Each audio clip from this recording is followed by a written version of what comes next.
Hello everyone. Welcome to Beetlejuice the video game. This is what we'll be playing today. I'm here with my beloved white mug of Fireside Vanilla Tea. It's quite a precious mug to me. Perhaps not as precious as the unicorn mug was, but still very precious. This is a 2D platformer, you might have immediately figured. But it's rather unusual.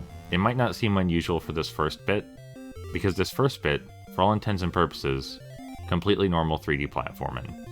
You got these lasers you got to avoid because they're instant death, and we got to get up there to press that switch to turn off the lasers and activate the cloud platform. Pretty normal 3D platforming stuff. That flower gives us invincibility, by the way. There's the cloud I was referring to, and we got to make it to the top floor of the house and to the exit. Very normal stuff. I wouldn't say if Beetlejuice's controls are tight necessarily, by the way. Also, that invincibility lasts so much longer than I recall. I wouldn't say that Beetlejuice's controls are tight necessarily, by the way. But you can stop and alter his momentum instantly, which is a big change from a lot of the platformers I play. So this bathtub has a shark in it. What we want to do is run, touch the switch, and keep running. If we try to jump away from the shark, we'll hit our head on those lanterns up there and then get bounced back into the shark, which will kill us. It's a trap I fell for a lot. But yeah, you might be looking at this and you might be thinking, I don't really see what this has to do with Beetlejuice, but it's not all that strange or anything. This is a very important hint. It tells us to enter the recently deceased information booth to obtain scares. You might wonder what a recently deceased information booth looks like. It doesn't look like it does in the movie. Instead of looking anything like it does in the movie, just any door you can enter is a recently deceased information booth. So if we get this invincibility power-up, we can, for example, walk straight through this hazard just fine. And after we press both switches, we can go through the exit. So how Beetlejuice's health works in this game is rather unusual. You have to get hit 3 times sequentially to die. And if you were to, say, squash one of these bugs in between getting hit, let me see if I can demonstrate. We'll get hit, and then I'll stomp one of these bugs, and our health will refill. That's how the health works. You have to get hit 3 times sequentially without refilling your health to die, which is already rather unusual to me. But the more unusual factor in this game, I think, is that so far it might have seemed like a perfectly normal 2D platformer. But it's actually about resource management and a sort of scare economy, which I realize might sound extremely strange, right? But let's go in here. So here's the shrunken head guy from the movie, who doesn't talk in the movie, because in the movie his mouth is stitched shut. But here, we can purchase things from him, like the Medusa head is a scare power-up, the Birdman, and the skeleton. We want the skeleton one, because the skeleton one doesn't have any flesh, so it can't be stung by bees, and it can get close to this beehive. And when it gets close to this beehive, it can shoot fire out of its mouth to blow the beehive up. Very strange, right? Kind of odd. Like, that's so far removed from how anything works in Beetlejuice the film. And also, it just feels a bit odd for a 2D platformer of this era, right? But I think it's kind of cool.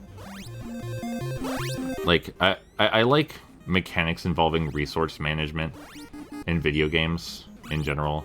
I think they're fun, because then the challenge just doesn't come from your skill at executing a specific series of moves in a particular way. But instead, you also have to think ahead. You have to plan out a route using strategy based on the minimal resources you have.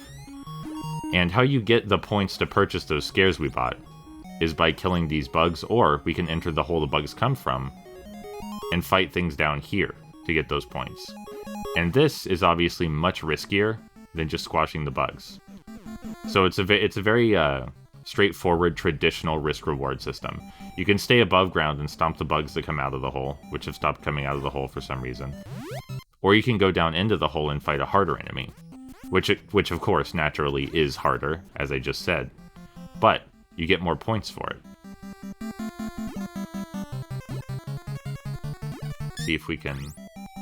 How many of these do we have? 3? I'm sure that's enough. Enough for the boss in here. So I think this guy's supposed to be Otho from the movie. I don't know why he has that spray that he's spraying at us, but I think he's supposed to be Otho from the movie. And that was a still of what are they named? The Bateman's car crash. I don't know why there was a still of the Bateman's car crash. Time for some more fairly normal platforming. I guess we're just tanking that fly hit. I didn't feel like dealing with it, I suppose. You can also buy extra lives from the recently deceased help. What do they call them? Help desks. I'm gonna call it a help desk from the recently deceased help desks. And if you want, like this area has no enemies near it, so you're never in danger of dying. You could just farm bugs from holes like this.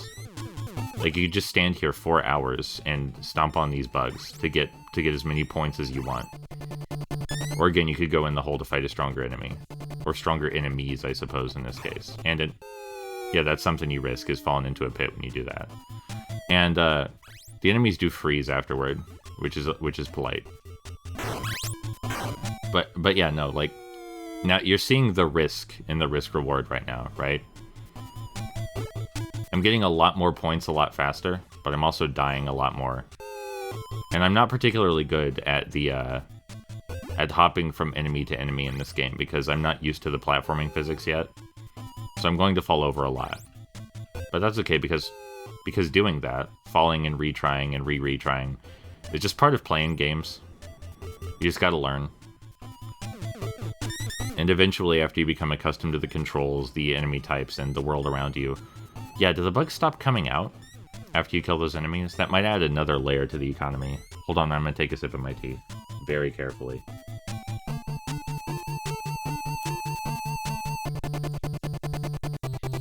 It is oh, no, there's a bug. It is delicious and very hot. I wonder, do less bugs come out after you kill the enemy inside the hole? If I go back inside the hole, is there another enemy? No, okay. So less bugs or perhaps no bugs at all come out because that bug might have come from the above floor. That's interesting. That adds another layer to the risk reward and resource management mechanics if going into the hole just flat out gets rid of the bugs. We do want the umbrella head. That will be very useful in just a moment. So, you might have figured that all of the different scares we can purchase from the help desk do different things. Like I said earlier, the skeleton one... Ooh, what's that? Like I said earlier, the skeleton one enables us to, Oh, just a bunch of points. The skeleton one enables us to get through the bees because we don't have any skin to sting. And I have not yet found the appropriate scare to get through this sort of weird tentacle monster unscathed. I'm sure there is one. I haven't found it yet. I feel like the only way to get better at the game in a meaningful fashion, right? Because you can just grind and buy extra lives all you want, but I feel like the only way to get better at the game in a meaningful fashion is to actually jump in these holes and engage with the enemies down here. Because eventually, you'll get used to the platforming physics and be able to defeat these guys fairly easily. That's how it is with everything. It's actually legitimately pretty funny that my corpse killed the guy. That's, like, there's not a lot in this that resembles the humor of the film, but that's pretty good, I think. I like that. So that frog guy does not mess over on the right, way on the right there in the hole. Does not mess around. I know he may not seem all that threatening with his sprite flickering like that, but he is very dangerous. He will blow us up instantly. And I think in here is another shop where we could have bought extra lives. Yeah. We almost have enough, even. But it's only the one extra life, which is not a lot. And here's another place that I assume, yeah, we can grind if we wanted to get that extra life, which we might as well. I don't think this is the winning run or any such thing. But yeah, this game seems, I don't know, it seems kind of interesting to me because it just seems so unlike other 2D platformers that you can just stop between challenges, grind by stomping bugs, and then go back and purchase like as many extra lives as you want. You can check the number of extra lives right here. Like, that's kind of strange, right? It's a bit unique. I've played a... Oh. Well, that could have gone better. Like, I've played a fair number of retro games, and I can't really recall too many where this is a feature. There are plenty where you can purchase power-ups and such, but not necessarily ones where you can just stop mid-level at a particular spot to grind for all of the cash, the points, or I suppose help vouchers they're called, that you want, like this. And then just return to the shop. Obviously, I'm referring to this being strange in the context of a 2D platformer, because RPGs are a clear exception to that. Should really play more retro RPGs at some point. Let's see, I wonder if any of these are the right monster to get past this. Not that guy. I don't think the umbrella head guy is the right one either. Nope. Well, it hurt him. So maybe it's just about... Maybe it's just about damaging it enough. Well, probably, but I failed. I wonder if there's one that hits long range better than my skeleton power-up or the umbrella head power-up. Oh, the skeleton's only 250. I forgot that. So we almost have enough for a skeleton already. I think we could... Oop, excuse me. Now we can get some. Yeah, I don't know. I just find the... Oh, the skeleton was in here last time, but it's not now. Does it change every time I go in? Maybe I'm hallucinating. I guess we'll save up for the Umbrella Man. Yeah, I feel like this this gameplay loop is just a little interesting for the time period. I think that it might not be as interesting to the people who played it at the time, or even played it retroactively. Like who went back and did a retrospective of the game.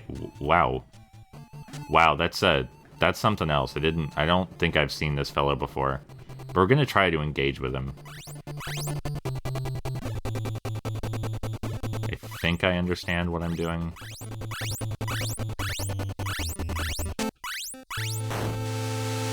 I promise that was all confidence. Very little skill, mostly confidence. Got him. But yeah, see, risk reward. You risk going in this hole, you fight a big, really, really freaky monster thing, and you get a ton of cash. Enough to buy so many skeletons and some ogres. Don't know what the ogre does, but I'm sure we'll find out. And you know, of course, you get an additional hit when you have a scare mask on. I don't know if we should call them masks. They're probably not masks. I think Beetlejuice is just putting on an entirely different face. It really doesn't sit well with me, the idea of Beetlejuice purchasing scares.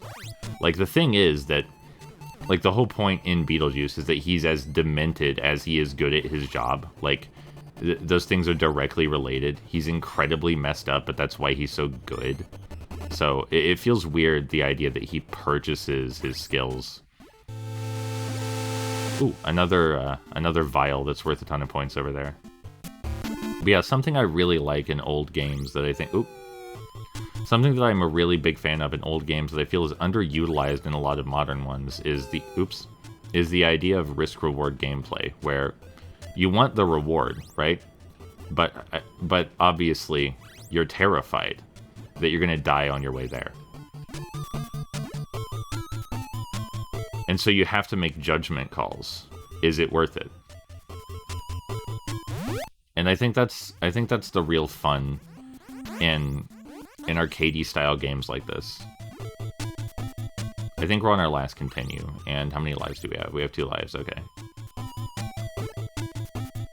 It forces the player to think actively about the world around them, their resources, and how to utilize them. And I think that I think that's even more so the case with this one, explicitly because the resources are a more obvious aspect of the game. Let me put that back on. Like, is this the right game to switch into a bunch of different costumes and grind smashing bugs? I don't know. Probably not. Right? It doesn't really have anything to do with Beetlejuice as a character, but it's interesting. It's an interesting concept, and I don't think it's like poorly realized or anything. What's in here? This is probably the one I'm the worst at, for sure. Like, what's the word I'm looking for? Predicting their movements is really difficult for me. And I think that naturally over time, like with beat-em-ups, I'll become much better at predicting their movements. And be able to move ahead of them well in advance to come out on top. I really do love that our corpse kills the enemies, though. Alright, we died. I'm gonna take another sip of my tea. Can confirm it still smells very nice.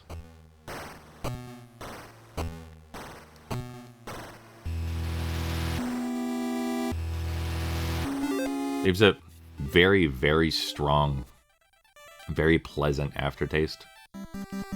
I don't make tea like I've seen other people make it. I like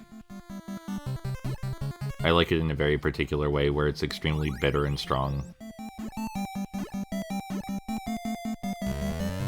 Someone once told me that there was a reason for that, and oop, I wasn't paying attention. And gave a special name to the... They told me, like, the chemical that I particularly enjoy that comes out when I make the tea that way, but I forgot it. I'll have to look that back up. Look that up again later. But yeah, this section is very odd in relation to the rest of the game, I think. It's not like there aren't other platforming sections, but this is the only one, I assume, where the scare economy is not a factor. Because this is before you get to any of the help desks and before you can purchase any scares to help you survive. Also, there's like... I know this is pretty normal for the time period, but there's no real context about what you're doing. The information booth, okay. There's no real context about what you're doing.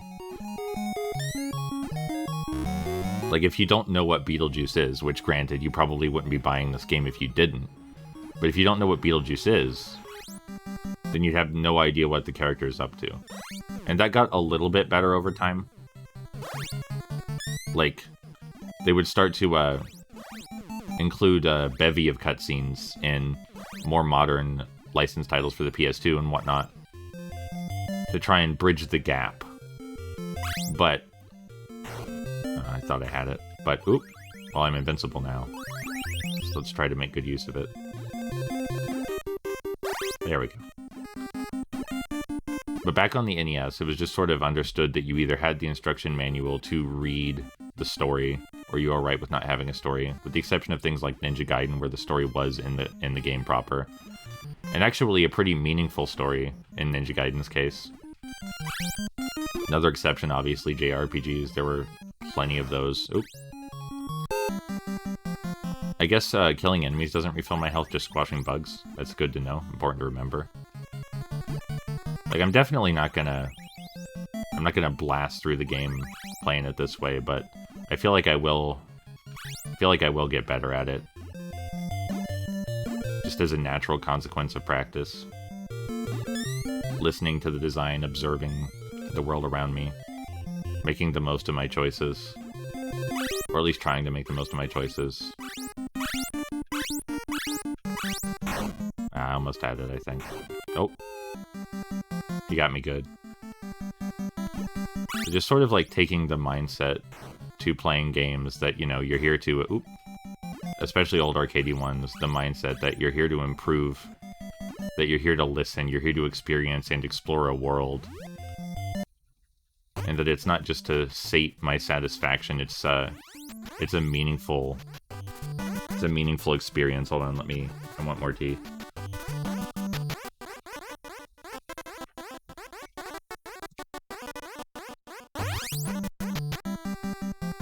Like, fall in love with the art as it's made, instead of going into it expecting something particular. Like, I'm sure a lot of people were disappointed to have learned about the resource management and power-up economy and whatnot in this game, but for me, for me, it's a rather pleasant and strange surprise, you know? But yeah, you definitely get way more money going into the pits to fight the enemies. And it's definitely making me more aware of the design I'm engaging with, so I'm going to keep doing that, even if I die in the process. I missed. He bounces that... Oh, no. Does he follow a set of rules when he bounces?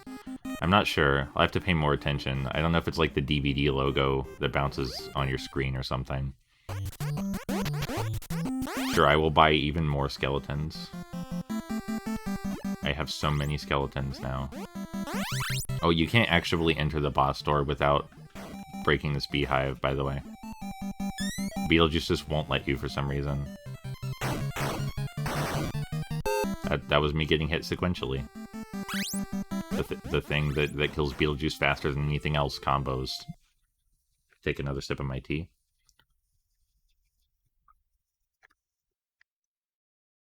It does feel really weird that they have that shot of the Bateman's car in the river. That's like a really iconic scene in the movie, and it's just so strange to see it out of context like that. Like, I don't think that anyone playing the game who doesn't already know the story of Beetlejuice would be helped by the presence of that. Yes, I would love an extra life. Speaking of extra lives, there's another one up past this tentacle monster. Let's see if we can get past it without dying. Yeah, hold on, we're hitting it now. Alright, we already... This thing's a tough customer. Like, it seems like you have to shoot it at a very particular spot on its body. And if it can be killed this way... Yeah, there we go. Wow, yeah, it takes quite a bit. Anyway, there's another extra life up here if I can get it without perishing. Which is not a guarantee. There we go. And then if you want, it's possible to grind up here as well. It's just not terribly... Oop. It's just not terribly easy, is the thing. What's in here? Another extra life. Okay. Let's get the umbrella head and check out these holes. Right now I'm just exploring, you know, the goal isn't necessarily to win, it's just to, understand the game more. So some of these pits have some pretty tough platforming in them.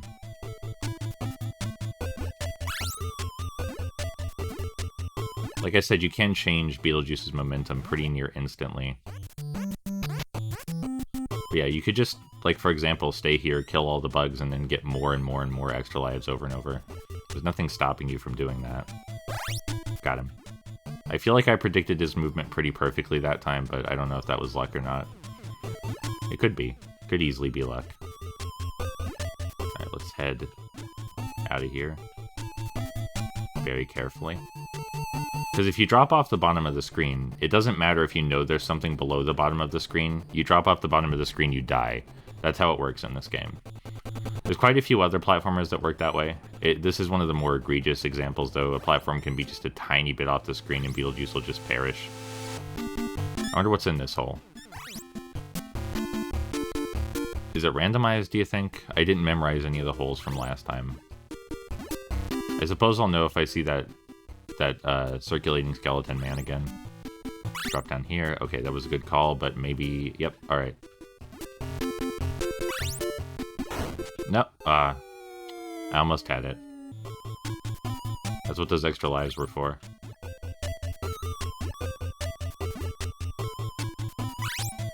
Yeah, I don't know. There's not anything particularly bad about this game, I think.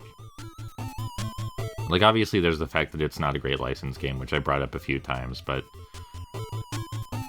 as licensed games go, you couldn't really expect ones that portrayed the license in a faithful fashion much from the 8-bit and 16-bit era in general. It was just really unlikely for you to find one that was as faithful to the license as you would have liked. So now I know that we can kill these guys. Let's see if the umbrella head kills them any faster than the, Yeah, seems like the umbrella head does the trick a lot faster. I don't know if that's because I was just aiming the skeleton poorly or the skeleton shoots less farther, doesn't shoot as far. There we go.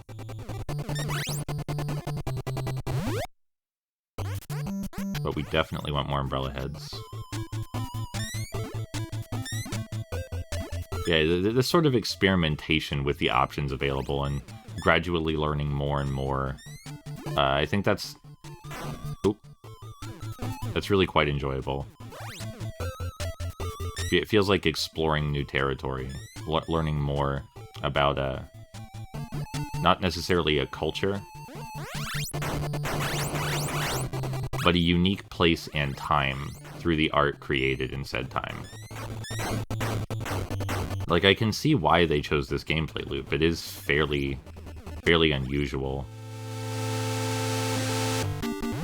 And they made some token attempt to include characters and ideas from Beetlejuice. I feel like they definitely could have chosen a different gameplay style, but 2D platformers were like the genre at the time. So, oh.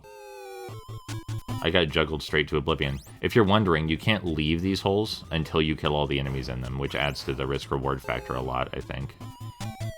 Because when whatever's in that hole you enter, it's going to be worth a lot of points, but also you cannot leave until it's dead. So, it's a huge investment. But you can definitely see, based on my descriptions, I think, the outlook and attempts at creating meaningful risk-reward game design through this really unusual, scare economy sort of situation they have going on. It's in this one. Okay, there's still not an extra life here. Maybe I just hallucinated that there was an extra life that one time. I'm gonna get some more tea.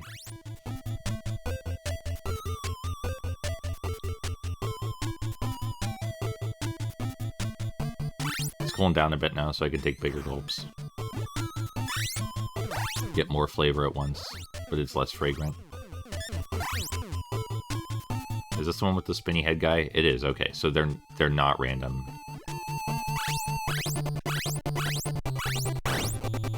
Oh, there I go. Yeah, I don't know. Especially back when people played fewer and fewer games, and the games you were playing had to feel like distinctive, meaningful, unique experiences all themselves, and it wasn't necessarily about the amount of content, about how long you spent mastering the experience. I feel like you could do a lot worse than this. Oh, I'm dead. Normally they're supposed to spawn a Normally they're supposed to spawn a power up there. Alright, we're gonna give it one more go. I'll take another sip of my tea.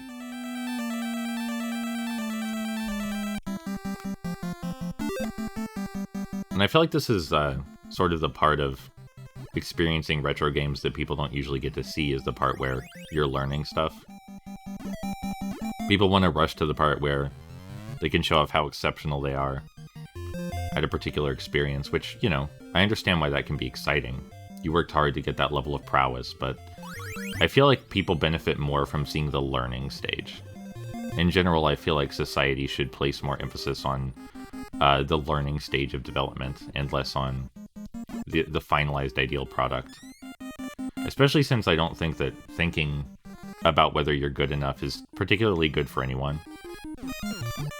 Like, you're already good enough as you are, and any desire to improve shouldn't be tied to the idea that you aren't good enough. You should just want to improve for its own sake. Which I know might seem like a lot to ask, but I do think it's ultimately a lot healthier, because I've never known anyone who worries about whether they're good enough actually ever feel that they're good enough. It seems exclusively like the people who believe they're good enough don't worry about it.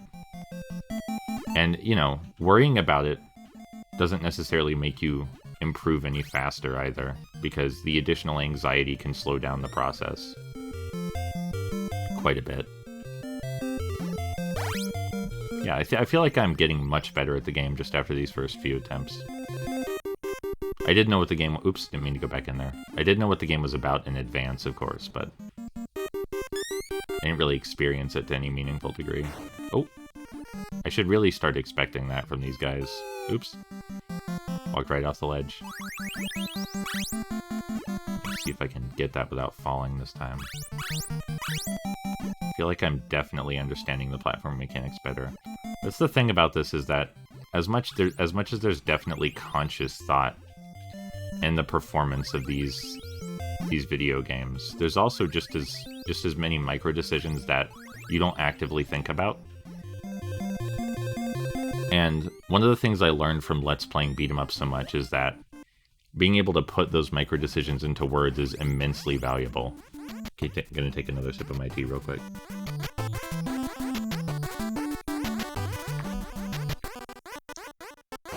I suppose it's less sips at this point, more like swigs, but, you know.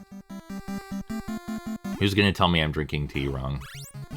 I'm sure many people would tell me I'm drinking tea wrong, but what I was trying to get at with that assertion, that question, that rhetorical question, is that there is no wrong way to drink tea. You just drink it however is most enjoyable to you. Like, yeah, I'm still losing lives that it would be optimal not to lose, of course. Oops. But I don't think that that's bad. I feel like, you know, trial and error is an underrated method of learning something. Like, obviously the first time you encounter an obstacle, you're not going to be exceptional at it. It takes repeat effort to grow. All improvement is a process. I'm gonna jump over this. Success. Oh, I almost died, but I'm gonna jump over it again. Oops, I almost died. I'm gonna jump over it again. There we go, we got him. We didn't even get blowed up that time.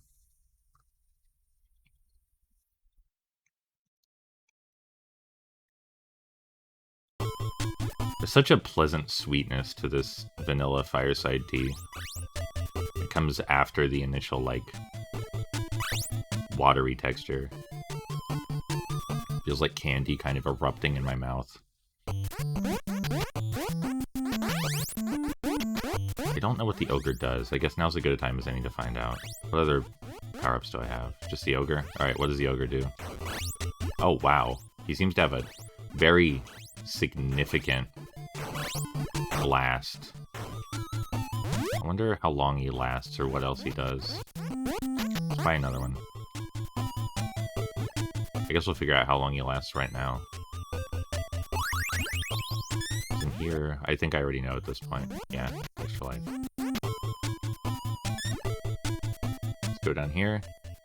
And, oh, every time. I fall for that every time. Could you make the argument that that's unfair? That you have to expect going in that you're gonna get mobbed like that? Oops. I had so much confidence that was going to work out. Way too much confidence. I might understand the platform mechanics better, but not that well. Not yet. Oop. This is a battle for the ages. This one to... Oh, it's over. That one-on-one with that single flying turnip or ghost or ghoul or whatever you might like to call it. Let's get the umbrella head.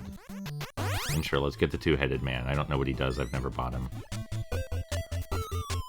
Let's very carefully make our way down to the boat. Yeah, I don't know. I just kind of prefer the style of game design where it's all about risk-reward and slowly discovering the game world and mechanics for yourself. I just put myself at a disadvantageous position immediately there. Misinterpreted the stun state. They don't stay stunned that long. See, there's something to learn from every failure.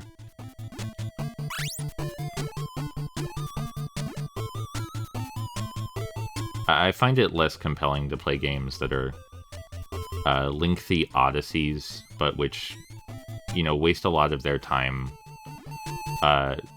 explaining to the player how to play. I prefer learning how to play myself.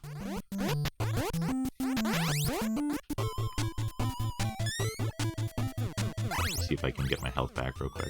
Alright, the ogre made short work of this guy last time. Yeah.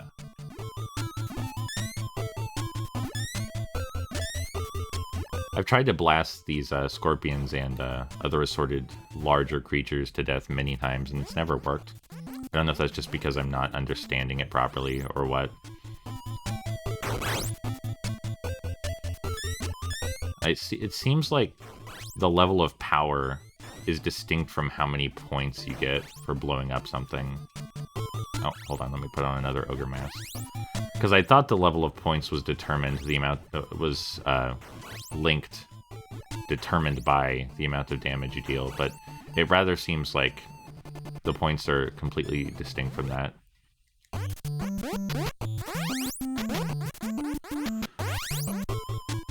Alright. Oops.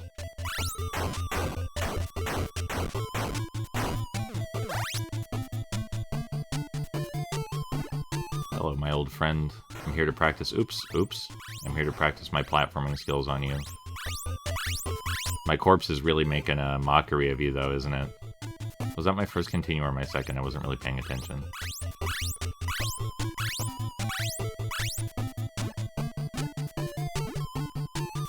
It's more important to enjoy yourself than to pay attention to how many lives you have left, I think.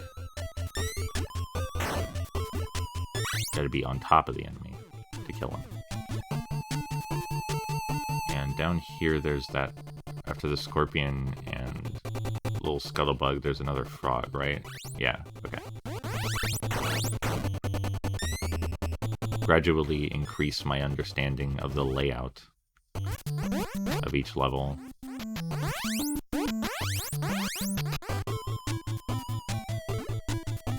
I have a much greater respect for the ogre power-up than I had previously right now.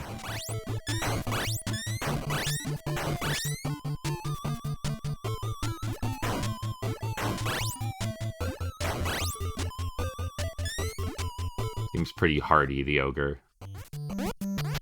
Extra life. Don't have nearly enough for an extra life. I could if I go in this pit, but I think we're gonna keep moving on. At least I took the fly with me. You know, you don't want to be too petty, but it's okay to say you wish you took the fly with you when you died. Is this the next level? Oh, it's a boss. Not much of a boss, I suppose, but a boss. We got him. We got the football player. What does that represent? I just watched Beetlejuice recently, and I don't recall the football. Alright, time for, I guess, a completely different style of gameplay. Here we go. I'll assume the things bouncing around are bad for me. I'll assume that those do not mean me well. I guess you gotta do what you gotta do for variety, but... I don't know if this is necessarily, like, adds anything meaningful to the game design. Music's cool, though. I like the music here. What's in this room? Are these boxes, like... Oh. Oh, what? What is that? Is that the witch doctor from the movie? I'm not sure I understood what was happening there, in all honesty. The door's coming for me. See, this is more what I'd expect from a Beetlejuice video game. This sheer confusion and bafflement at what's happening. Oh, hey, it's yeah.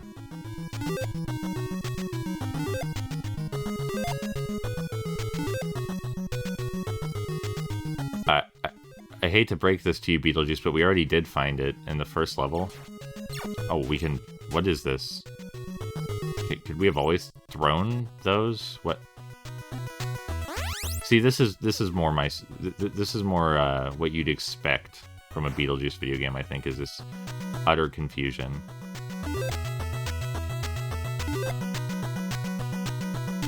Okay. Okay, no, it's okay. I understand. You want to scare some folks. I don't know how to do it.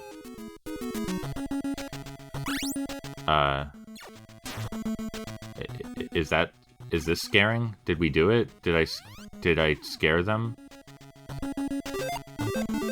I'm trying, Beetlejuice. I promise I'm trying to scare them. I don't actually know what that means is the thing. I don't know if I'm doing it right now or not. It appears that I'm throwing vials, and the vials are turning into, like, living vials, and then those are killing these fellows, and we're out of vials now. I don't really, like, actually understand the goal, necessarily. But I'll keep looking around for you.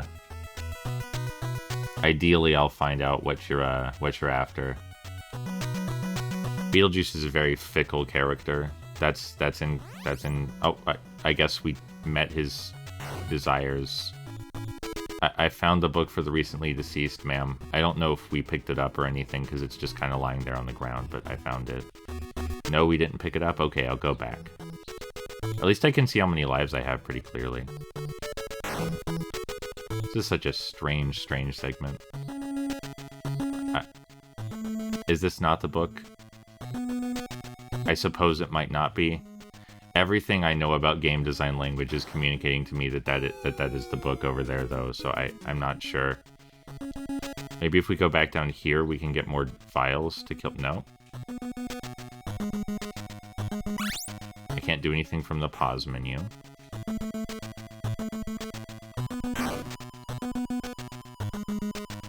Truly, I am one with Beetlejuice. Oh. Wait, no? Hold, does pausing... Okay, I might press select... Okay. You have to press select to pick up the book. That's very strange to me. I don't know why that would be, because I can't... Because the last time I picked up the book for the recently deceased, it just went into my pants. Speak. Thank you. So strange. Very strange section. At least I figured out the button eventually. It's one of those modern art sculptures that the Mother Deezer character kept around. I'm trying to remember a name. Them acting as teleporters is actually kind of clever. Although the art sculptures that the Deezers had definitely looked stranger than that. They weren't that normal. Gotta remember to press select to pick things up. Oh, it's Delia, is that her name? If you say so. They're too stupid to be scared, huh? Chip at them with the okay, oops. Can I have the hammer back? I didn't mean to throw it. This is actually quite humorous, that this entire situation I found myself in right here. There's a door chasing me, the hammer's bouncing between everything. It's really incredible. Alright. Is this the sand pit from the, I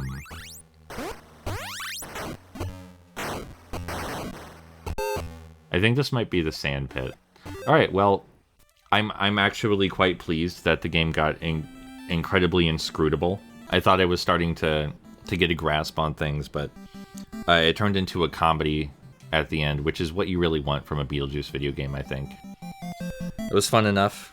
I had a good time. My tea's almost gone, so I think that's enough for now.